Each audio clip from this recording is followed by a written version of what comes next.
What happens when the one who gave you everything is left with nothing? Once, she was the center of it all. She used to wake up before anyone else. The kitchen filled with the smell of toast and coffee. Little shoes by the door. Laughter down the hallway. She did it all without asking for thanks. Because love, to her, was in the details, in warm socks, packed lunches, and clean counters. It wasn't perfect, but it was hers, and she held it all together like glue. She carried everything, silently. She remembered every birthday. She knew who liked their tea with honey. She sat beside hospital beds without sleep. And when others cried, she was the one who held them.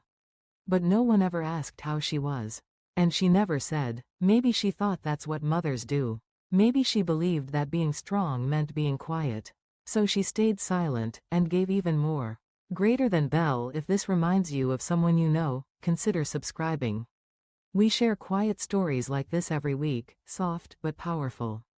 Time passed. So did they. The kids grew up. One moved away. Another stopped calling. The hallway echoes now. The stairs are quiet. Where there used to be shoes, there's dust.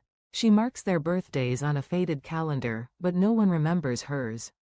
The fridge still holds their favorite sauces, untouched. She left their rooms the same, just in case they ever come back. Once, the doorbell rang daily. Now, she wonders if it still works. She tells herself they're just busy. And maybe they are. Now, her meals are for one. She still sets the table for two. Not because someone's coming, but because it feels less lonely. She makes too much food. Then packs leftovers she'll never eat. Some nights, she eats in silence. Other nights, the TV fills the void. The clinking of the spoon is the only reply. Still, she waits. Still, she hopes. They say they're busy. Work is hard. The kids are sick. Maybe next time. They say, "Love you, Mom," at the end of rushed calls. But they don't ask how she sleeps. Or if she remembers to eat. She nods through every excuse.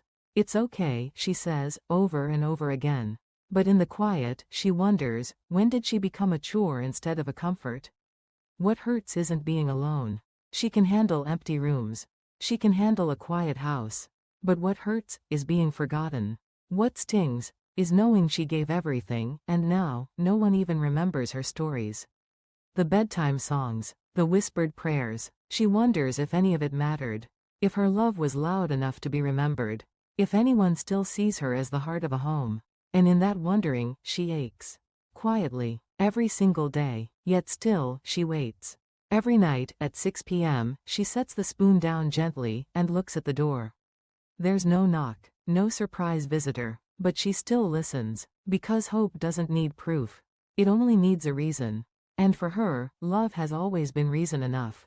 If you have someone like her, don't wait. Call her, visit her, ask how she really is. Listen without rushing. Hold her hand, even if just for a moment. Because one day, that chair across from you will be empty. And no message will replace a missed meal.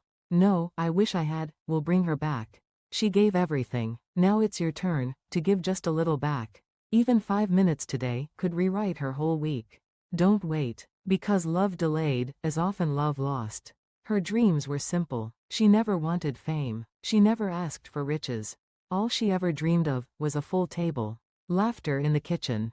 Thank you, said without her asking.